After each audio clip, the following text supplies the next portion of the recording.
فأنا ناصح لإخواني بالصدع بالحق تبيض وجوههم. السكوت في مسألة الحزبية يضرها، فاصدع بما تؤمر وأعرض عن المشركين. سلامي على دماج ورجالها والشيخ يحيى ودار العلم يا بسم الله الرحمن الرحيم. إن الحمد لله نحمده ونستعينه ونستغفره ونعوذ بالله من شرور أنفسنا وسيئات أعمالنا. من يهده الله فلا مضل له ومن يضلل فلا هادي له. أشهد أن لا إله إلا الله وحده لا شريك له وأشهد أن محمدا عبده ورسوله صلى الله عليه وعلى آله وسلم تسليما كثيرا مزيدا. ثم أما بعد. إخواني في الدين أعزني وأعزكم الله تعالى جميعا. Kembali kita mengkaji kajian dari kitab Al-Jami' As-Sahih fi Tauhid Rabbil Alamin, kumpulan yang sahih berdasarkan landasan hukum pada materi pengesaan Allah Rabb semesta alam, sebuah kajian tauhid yang ditulis oleh Fadilatul Syekh Abu Amr Abdul Karim Al-Hajuri Al-Umari hafizahullah. Masih pada judul bab yang sama, kita masih berada pada bab asyirku billahi min aqbahidz dzunub wa a'dhamil atham. Menyekutukan Allah, syirik kepada Allah adalah seburuk-buruk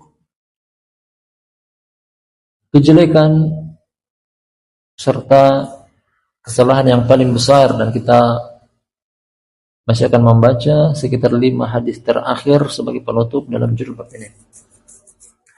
Kita akan baca kata Syekh Abu Amr Abdul Karim Al-Hajuri Al-Umari hafizahullah taala, al-khamis ba'dal mi'atain. Hadis yang ke-205. 205. Qala Imam Bukhari rahimahullah. Imam Bukhari Muhammad bin Ismail Al-Bukhari, semoga Allah Ta'ala merahmatinya. Qala haddatsana Sa'id bin Ufair. Sa'id bin Katsir bin Ufair, kunyanya Abu Utsman Al-Misri, saduq. Dia saduq. Qala haddatsani Al-Laits. Kata Sa'id bin Ufair, beliau menceritakan kepadaku Al-Laits. Al-Laits bin Sa'ad Abul Harith Al-Misri, imam ahli Mesir. Qala haddatsani Uqail bin Khalid Al-Umawi Al-Qurashi, dan dia thiqah. Ada bin Shihab masyhur Az-Zuhri, Muhammad bin Muslim bin Abdullah atau bin Ubaidillah bin Abdullah bin Shihab Az-Zuhri, imam. Wa akhbarani Humaid bin Abdurrahman. Ini kata Uqail.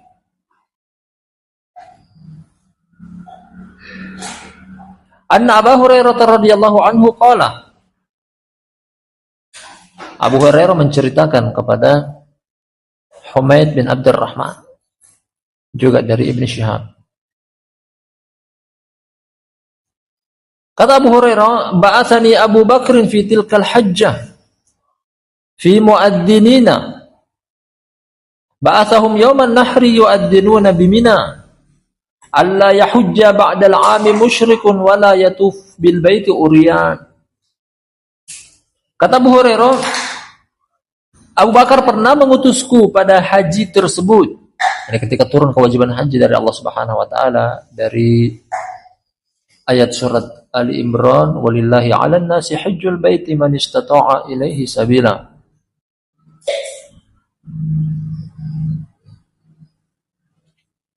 Pada tahun ke-9 akhirnya Nabi SAW memerintahkan Abu Bakar untuk mewakili beliau sebagai pemimpin dalam haji,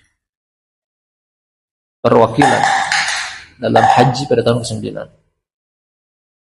Dan kata Abu Hurairah, Abu Bakar mengutusku pada haji tersebut pada rombongan orang-orang yang ingin menyampaikan pesan. Aku salah satunya. Di hari penyembelihan di kota Mina. Nah, di Mina. Ya, maksudnya hari penyembelihan adalah mulai dari tanggal 10 Dzulhijjah sampai 3 hari berikutnya Ayyamut Tasyrik. Untuk menyampaikan pesan kepada umat manusia, alla yahujja ba'dal 'ami musyrik. Agar supaya tidak lagi berhaji setelah tahun ini seorang musyrik pun. Para musyrik dilarang. Nah, untuk berhajilah pada tahun depan. Serta untuk tidak tawaf di Baitullahil Haram dalam keadaan telanjang. Ini merupakan kebiasaan dari kaum musyrikun. Dan mereka peruntukan kepada orang-orang luar kota Makkah selain Quraisy yang datang ke kota Makkah ketika mereka ingin melakukan tawaf di bait. Mereka tidak boleh mengenakan pakaian yang mereka kenakan dari rumah mereka, yang mereka bawa dari kampung halaman mereka.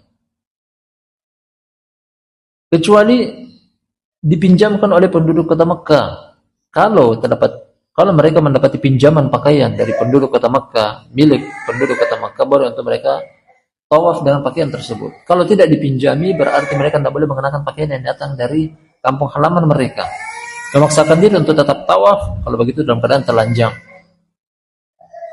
Dari situlah Allah Subhanahu wa taala menurunkan ayat, Ya bani Adam khudhu zinatakum 'inda kulli masjid. Wahai anak cucu Adam, kenakanlah perhiasan kalian ketika kalian menuju ke masjid. Qala Humaid bin Abdurrahman, perawi dari Abu Hurairah, "Tsumma ardafa Rasulullah sallallahu alaihi wasallam bi Ali bin Abi Thalib wa amarahu ay yu'addina bi bara'atan bi bara'ah." Kemudian setelah itu Nabi SAW mengutus orang lain lagi. Mengutus Ali. Jadi beliau tidak ikut ke haji. Ada pesan atau ada nama. Maksudnya ada wahyu dari Allah Subhanahu wa taala. Kemudian Nabi SAW untuk mengirim pesan dari beliau kepada Abu Bakar, beliau mengutus Ali. Isi pesannya adalah untuk mengumandangkan tentang al-bara'ah, berlepas dirinya Allah, berlepas dirinya Rasulnya sallallahu alaihi wasallam dari orang-orang musyrik. Bara'atum minallahi wa rasuli ila alladziina 'ahadtum minal musyrikin. Fasihu fil ardi arba'ata ashhurin wa'lamu annakum ghairu mu'jizillahi wa annallaha mukhzil kafirin. Isi pesannya adalah bahwasanya Allah dan Rasulnya berlepas diri dari orang-orang musyrik. Silakan berterbaran di permukaan bumi selama 4 bulan.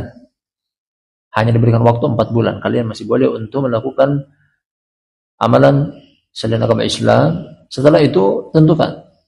Mau tetap berada setelah 4 bulan lewat, mau tetap berada di atas agama kesyirikan atau masuk memeluk agama Islam. Qala Abu Hurairah, berkata Abu Hurairah, "Fa'adzana ma'ana 'Aliyyun yawman nahri fi ahli Mina bi bara'ah wa an la yahujja ba'da al-'ami musyrik wala yatufu bil baiti uryan." Akhirnya Ali bin Abi Thalib pun ikut mengumandangkan bersama kami kepada umat manusia pada hari penyembelihan, dimulai dari tanggal 10 Hijriah, hari Idul Adha, dilanjut dengan 3 hari tasyrik berikutnya, tanggal 11, 12 dan 13. Ali mengumandangkan atau kami mengumandangkan untuk berlepas dirinya Allah dan Rasulnya dari orang musyrik. Serta tidak lagi berhaji pada tahun ini, setelah tahun ini orang-orang musyrik, seorang musyrik pun, tahun depan tidak boleh ada orang musyrik lagi yang berhaji. Serta tidak boleh untuk tawaf di Baitillah dalam keadaan telanjang. Itu terlarang setelah tahun ini. Nah, titik sampai di sini hadisnya, kata Syekh Abu Amr Abdul Karim Al-Hajuri, warwahu Muslim. Hadisnya juga diriwayatkan oleh Imam Muslim. Artinya hadisnya muttafaqun alaih dari sahabat Abu Hurairah. Nah, tentang pesan dari Rasulullah sallallahu alaihi wasallam untuk disampaikan kepada para jamaah haji tahun itu. Serta diberi ketahuan juga karena Jazirah Arab, penduduk Jazirah Arab seluruhnya berkumpul di musim haji tahun itu. Momen-momen berkumpulnya Jazirah Arab, penduduk Jazirah Arab di musim haji. Oleh karena itu disampaikan kepada seluruh orang yang kembali ke kampung halaman mereka untuk menyampaikan pesan ini. Agar supaya tahun depan Nabi Shallallahu Alaihi Wasallam yang berhaji ini pada tahun ke-10 Hijriah sudah tidak terdapat lagi orang musyrik satupun, tidak terdapat lagi 6 orang yang tawaf di Baitullahil Haram dalam keadaan telanjang. Keterkaitan antara hadis ini dengan judul bab tentang buruknya kesyirikan, sejelek-jelek dosa yang pernah dilakukan.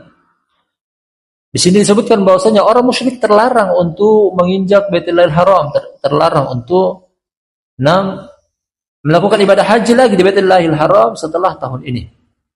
Setelah tahun ke-9 karena kejadian dari 6 tahun terjadinya peristiwa ini adalah tahun ke-9 Hijriah ketika Abu Bakar diwakilkan oleh Rasul sallallahu alaihi wasallam untuk sebagai pemimpin dalam musim haji tahun tersebut. Kata Allah Subhanahu wa taala dalam Al-Qur'anul Karim, "Innamal musyrikuuna najasun, fala yaqrabul masjidal harama ba'da 'amihim hada."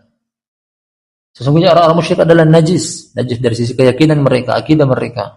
Oleh karena itu jangan lagi mereka mendekat ke Masjidil Haram setelah tahun ini.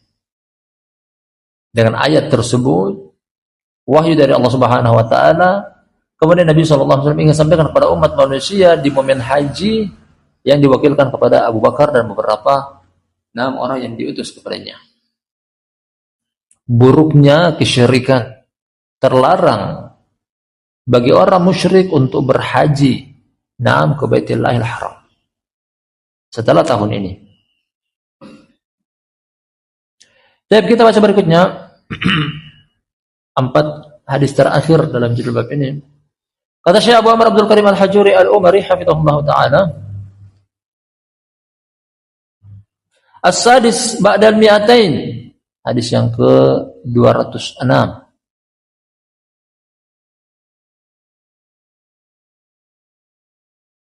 Qala Imam Al-Bukhari rahimahullah, berkata Imam Bukhari,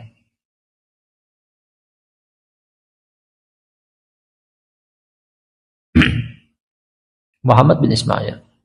Qala haddatsani Muhammad bin Bashar. Muhammad bin Bashar.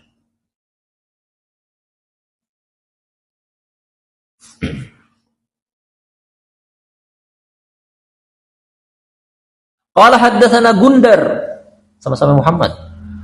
Muhammad bin Bashar. Kemudian Gundar adalah Muhammad bin Ja'far. Nah, Muhammad bin Bashar julukannya Bundar. Kalau yang julukannya Gundar setelahnya Muhammad bin Ja'far. Satunya guru dari yang lainnya. Sekaligus juga Imam Bukhari merupakan murid dari kedua-duanya.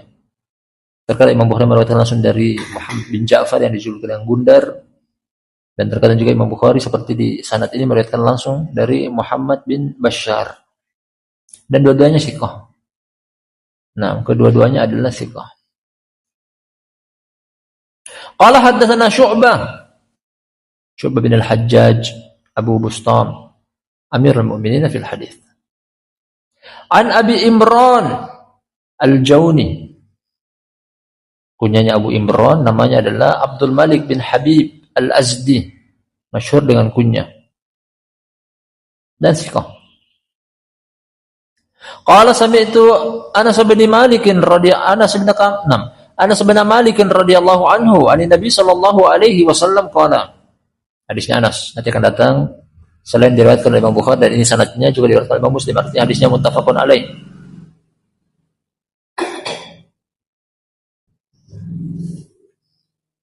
Dari Nabi sallallahu alaihi wasallam beliau berkata, yaqulullahu ta'ala li ahwani ahli an-nari 'adzaban yaumal qiyamah.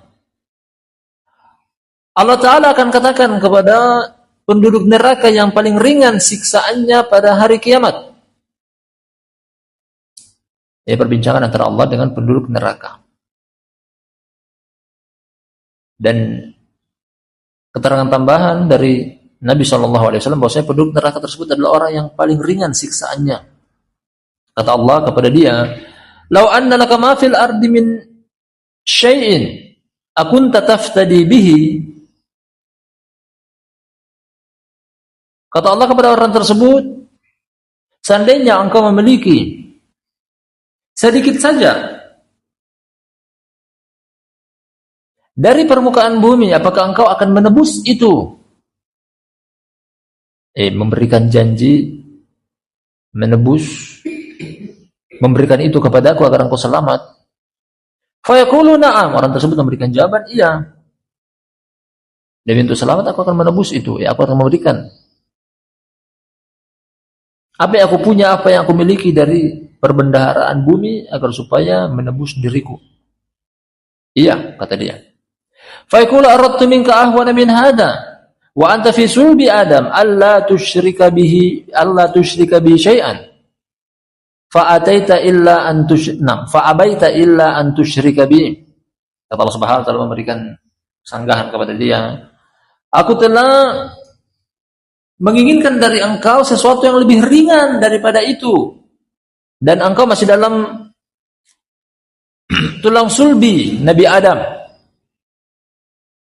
Apa yang Allah minta kepada Bani Adam ini? Agar supaya engkau tidak menyekutukanku dengan sesuatu apapun, namun engkau enggan. Engkau tetap saja mau menyekutukanku dengan sesuatu. Tetap engkau melakukan kesyirikan kepadaku. Hadis ini bagi keterkaitan dengan ayat yang datang dari surat Al-A'raf. Kata Allah Subhanahu wa taala, "Wa id akhadha rabbuka min bani adama min dhuhurihim dzurriyyatahum wa asyhadahum ala anfusihim alastu bi rabbikum qalu bala syahidna." Itu surat Al-An'am. Nah, kata Allah Subhanahu wa taala, ketika Allah mengambil sumpah janji, ketika Rabb engkau mengambil sumpah janji dari anak cucu Adam, di hari Allah Subhanahu wa taala menciptakan Nabi Adam, kemudian Allah Subhanahu wa taala menepuk punggung Nabi Adam, pundak Nabi Adam. Kemudian keluarlah seluruh anak keturunan Adam, yang paling pertama lahir sampai yang paling terakhir lahir sebelum tegak hari kiamat, dan di situ hadir semuanya. Kita pun ada. Seluruh anak cucu Adam, laki-laki perempuan ada di situ. Termasuk kita. Kemudian Allah Subhanahu wa taala mengambil sumpah janji, alastu bi rabbikum, mengambil sumpah setia, bukankah aku adalah Rabb kalian? Qalu, mereka seluruhnya memberikan jawaban, syahidna, kami mempersaksikan akan hal tersebut. Dan inilah yang dimaksud dengan fitrah. Allah Subhanahu wa taala menanamkan fitrah kepada Bani Adam.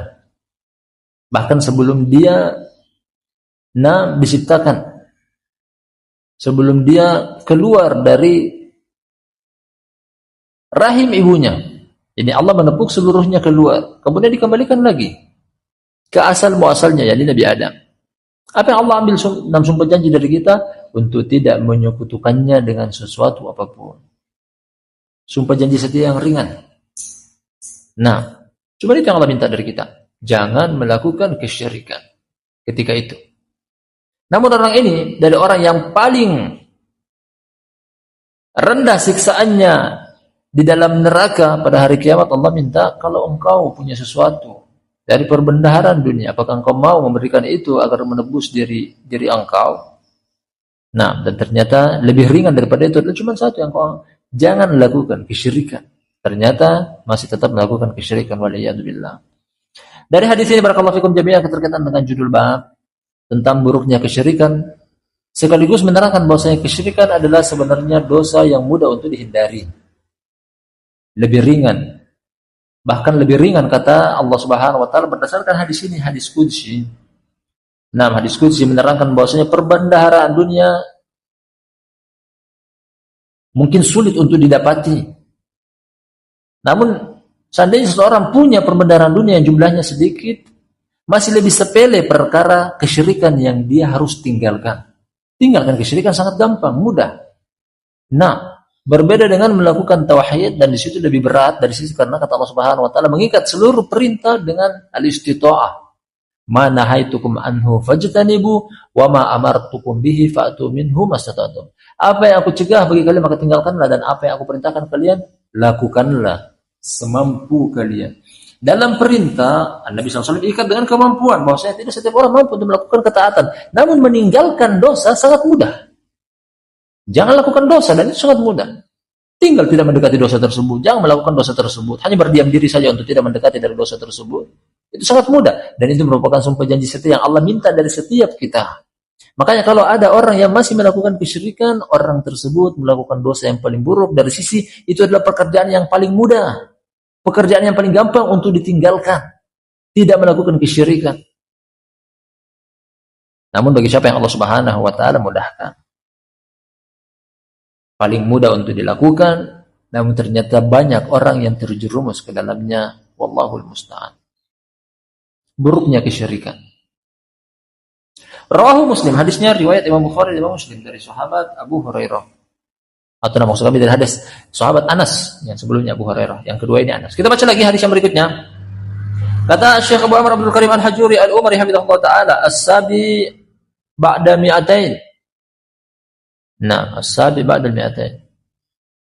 Hadis yang ke-207. Qala Imam Muslim rahimahullah, qala haddatsana Abu Bakar bin Abi Syaibah, imam dijuluki dengan Al-Hafidh. Nah, masyhur dengan kunya Abu Bakar bin Abi Syaibah, namanya adalah Abdullah bin Muhammad bin Abi Syaibah. Dia pemilik judul buku Musannaf bin Abi Syaibah. Bukunya sangat penting, berharga, berisikan tentang athar-asar dari salaf, dari kalangan sahabat, tabi'in, tabi'ut tabi'in, yang tersusun dalam judul-judul bab fiqhiyah.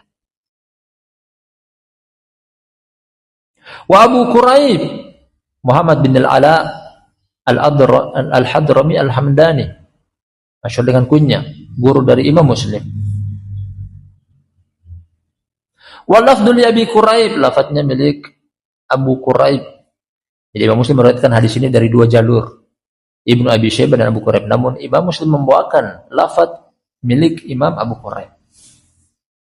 Qala, keduanya berkata, haddatsana Abu Muawiyah, julukannya Ad-Darir.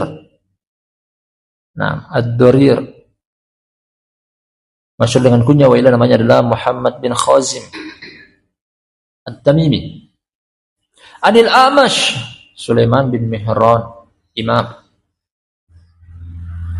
Abu Muhammad Al-Kufi dari Kufah. An Abi Salih, murid dari Abu Hurairah, namanya adalah Dakwan As-Samman.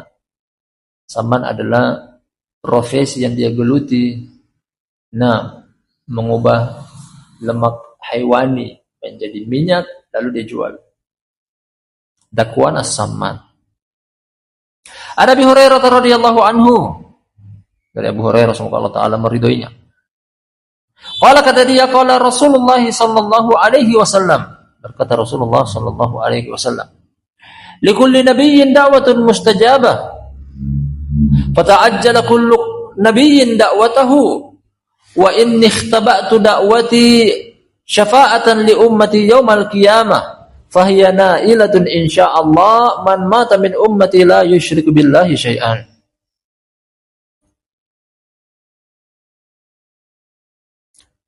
Kata Rasulullah sallallahu alaihi wasallam dari hadis Abu Hurairah, hadisnya riwayat Imam Muslim,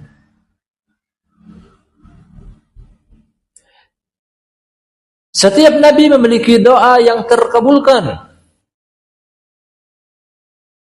Ini termasuk pengkhususan bagi para nabi. Setiap nabi punya doa yang dikabulkan oleh Allah Subhanahu wa taala. Masing-masing mereka menyegerakan doa mereka, yakni di kehidupan dunia. Sedangkan aku menyimpan satu doaku sebagai bentuk syafaat kepada umatku pada hari kiamat. Dan doa tersebut akan digapai insyaallah oleh orang yang meninggal dari kalangan umatku yang tidak menyekutukan Allah dengan sesuatu apapun. Jadi Nabi SAW punya satu yang beliau sembunyikan, yang sangat bermanfaat bagi umat beliau. Apa itu? Doa dalam bentuk syafaat. Diperuntukkan kepada siapa syafaat tersebut? diperuntukkan kepada umat beliau yang tidak menyekutukan Allah. Intinya tidak syirik. Dari kalangan pelaku tauhid akan mendapatkan syafaat ini. Meskipun mereka mungkin memiliki dosa yang patut untuk dicelupkan ke dalam neraka.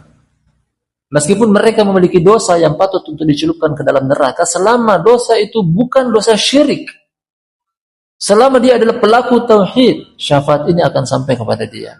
Yang penting jangan syirik. Itu kata kuncinya. Yang penting tauhid.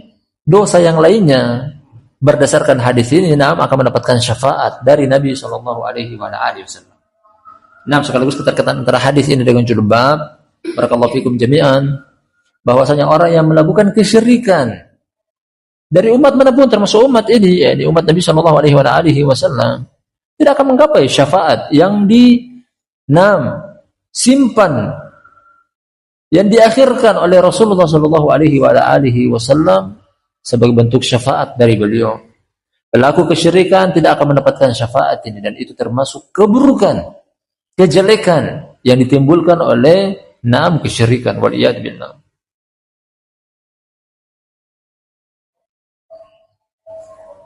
Bahkan dalam hadis yang pernah kita juga baca dari Abu Sa'id Al-Khudri, datang juga dari Abu Hurairah, datang juga dari Jabir, bahwasanya Nabi sallallahu alaihi wasallam datang kepada Allah Subhanahu wa taala, yakni pada hari kiamat, ya Allah, keluarkan dari kalangan umatku yang memiliki keimanan di dalam dadanya.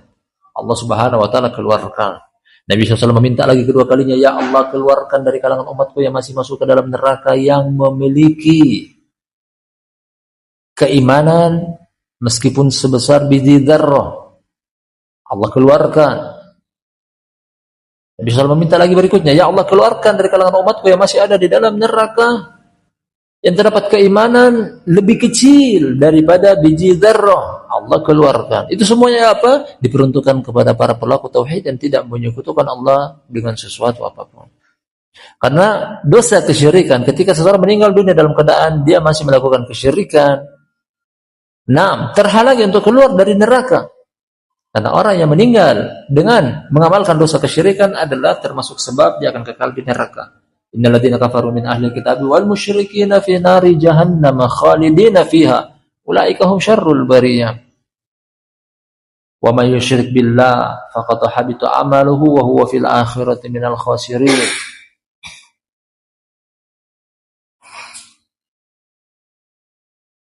Intinya adalah tauhid. Murnikan tauhid, tinggalkan kesyirikan besar dan kecilnya yang nampak, yang tersembunyi sedikit dan banyaknya, akan menggapai syafaat ini. Luar biasa. Kita lanjut hadis yang berikutnya. Kata Syekh Abu Amr Abdul Karim Al-Hajuri Al-Umari hafizahullah taala.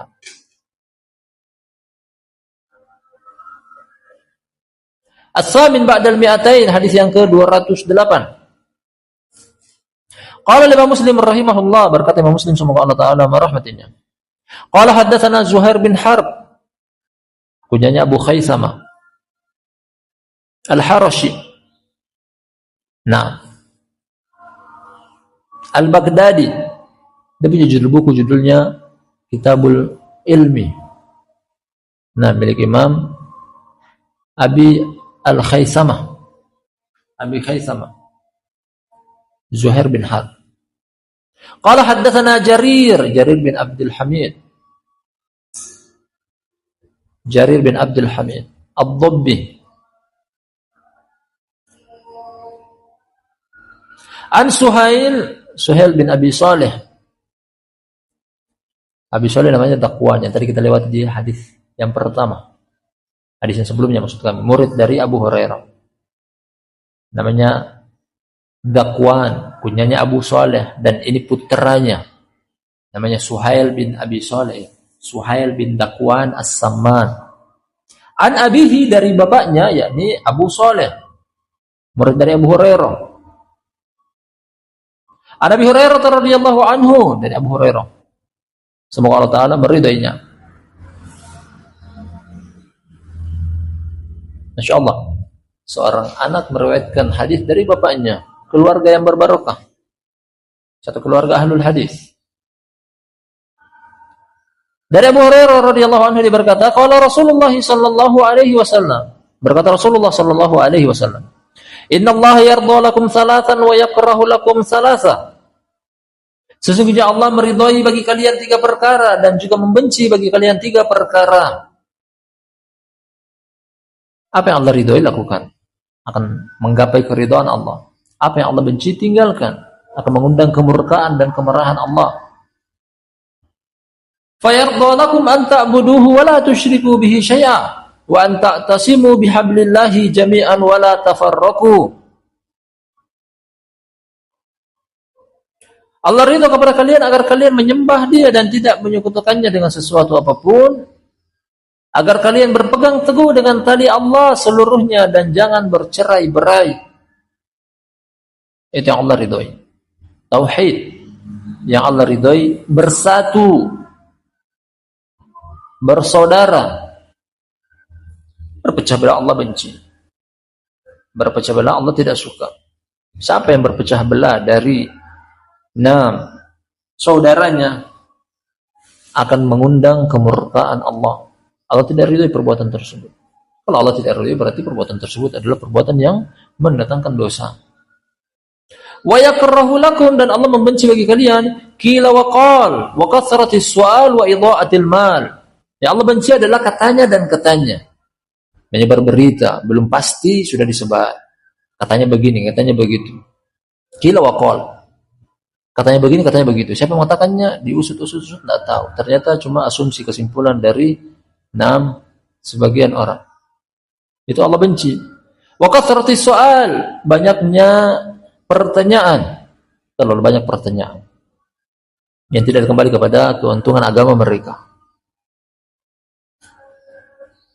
Wa idha'atil mal, menghambur-hamburkan harta, boros pada perkara-perkara yang bukan perkara yang prinsip dibutuhkan, hanya pada perkara-perkara kamaliyat sebagai penyempurna kehidupan. Jadi sampai di sini hadisnya. Hadisnya Abu Hurairah radhiyallahu anhu, riwayat Imam Muslim. 3 perkara yang Allah benci, 3 perkara yang Allah sukai. Yang Allah sukai, yang Allah ridhoi adalah beribadah. Yang Allah sukai adalah bersatu di atas tali Allah. Yang Allah benci adalah menyebarkan berita, katanya begini, katanya begitu, sesuatu yang belum pasti, banyak bertanya dan juga menghambur-hamburkan harta. Kemudian keterkaitan antara hadis ini dengan judul bab, dari sisi bahwasanya kesyirikan adalah perkara yang Allah Subhanahu wa taala benci dan tidak ridhoi. Menunjukkan kepada kita bahwasanya ketika Allah membenci perbuatan tersebut, berarti perbuatan tersebut adalah buruk. Perbuatan tersebut adalah jelek. Makanya jangan melakukan kesyirikan. Allah tidak menyukai kesyirikan. Allah tidak ridhoi kesyirikan. In takfuru fa innallaha ghaniyyun ankum wa la yardha li ibadihil kufur wa in tashkuru yardahu lakum. Apabila kalian kafir kepada Allah, karena sesungguhnya Allah tidak butuh, maha tidak butuh dengan kalian. Dan Allah tidak ridho bagi hamba-hambanya kekufuran. Allah tidak ridho kesyirikan. Wa in tashkuru yardahu lakum. Namun kalau seandainya kalian bersyukur, beriman, takwa kepadanya, beribadah kepadanya, yardahu lakum, dia ridho kepada kalian. Allah ridho kepada ibadah. Allah tidak ridho tentang kemaksiatan. Allah ridho kepada tauhid. Allah tidak ridho kepada kesyirikan. Allah ridho dengan keimanan. Allah tidak ridho dengan kekufuran. Allah juga ridho dengan bersatu di atas tali Allah. Allah tidak ridho dengan perpecahan. Hadis terakhir kita akan tutup. 6. Dalam judul bab ini kata Syekh Abu Amr Abdul Karim Al-Hajuri Al-Umari hafizahullah, at-tasi ba'da mi'atain.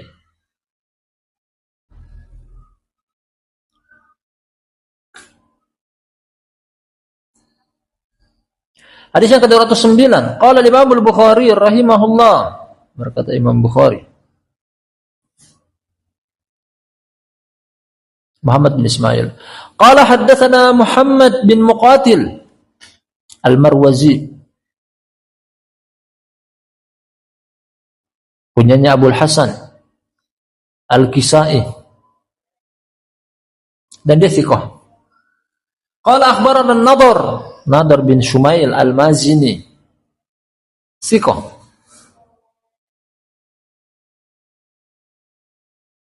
Nadar termasuk alim min ulama'in nahwu.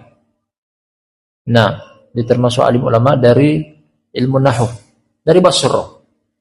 Qala akhbarana Syu'bah. Syu'bah bin al-Hajjaj Abul Bustam, Amirul Mu'minin fil hadis, imam.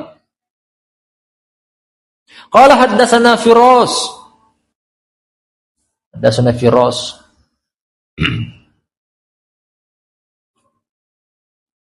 Qala sami'tu Sya'bi Muhammad bin Syirahil an Abdullah bin Amr radhiyallahu anhuma anin Nabi sallallahu alaihi wasallam. Nah, hadis Abdullah bin Amr bin As dari Nabi sallallahu alaihi wasallam, beliau berkata, "Al-kabairu al-isyraku billah wa uququl walidain wa qatlun nafs wal yaminul gumus." Dosa besar atau dosa-dosa besar adalah pertama, menyekutukan Allah, durhaka kepada kedua orang tua, membunuh satu jiwa yang Allah haramkan, serta sumpah palsu. Dia bersumpah namun ternyata isinya kedustaan. Sumpahnya ternyata isinya kebohongan. Namanya yaminul gumus. Sumpah bukan pada tempatnya. Dan itu adalah bagian daripada dosa besar. Nah, dosa-dosa besar kesyirikan. Di antaranya juga adalah durhaka kepada kedua orang tua. Demikian juga adalah membunuh jiwa yang Allah haramkan. Yang berikutnya adalah sumpah palsu.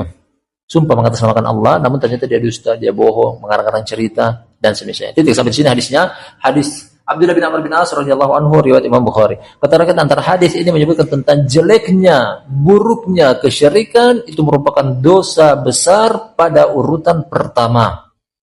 Jadi pada hadis ini Nabi SAW menyebutkan tentang beberapa dosa besar.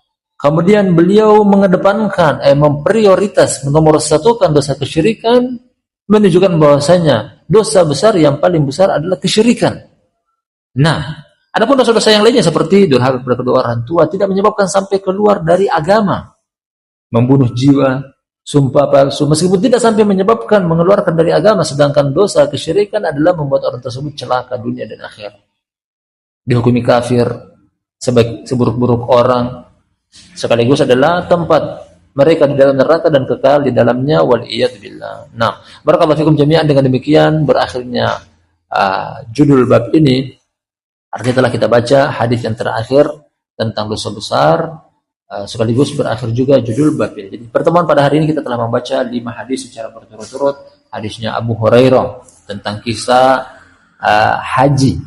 Kemudian hadisnya Anas bin Malik radhiyallahu anhu tentang penduduk neraka yang paling ringan siksaannya, diminta sumpah janji oleh Allah Subhanahu wa taala. Kemudian hadis yang berikutnya hadis dari Abu Hurairah radhiyallahu anhu tentang syafaat Nabi sallallahu alaihi wasallam kepada umat beliau yang meninggal tidak menyekutukan Allah dengan sesuatu apapun. Hadis yang keempat tentang Allah Subhanahu wa taala meridhai 3 perkara, membenci 3 perkara. Di antara hal yang Allah ridhoi adalah ibadah. Di antara perkara yang Allah benci adalah kesyirikan. Yang terakhir kita ambil adalah tentang rintitan dosa-dosa besar, dan termasuk dalamnya adalah kesyirikan kepada Allah Subhanahu wa taala. Nah, ini sempat kita ambil pada pertemuan kita pada malam hari ini, dan pada pertemuan berikutnya kita akan lanjut dengan judul bab yang baru. Wallahu a'lam bishawab. Kita tutup sampai di sini. Subhanakallahumma wa bihamdik asyhadu an la ilaha illa anta astaghfiruka wa atubu ilaik.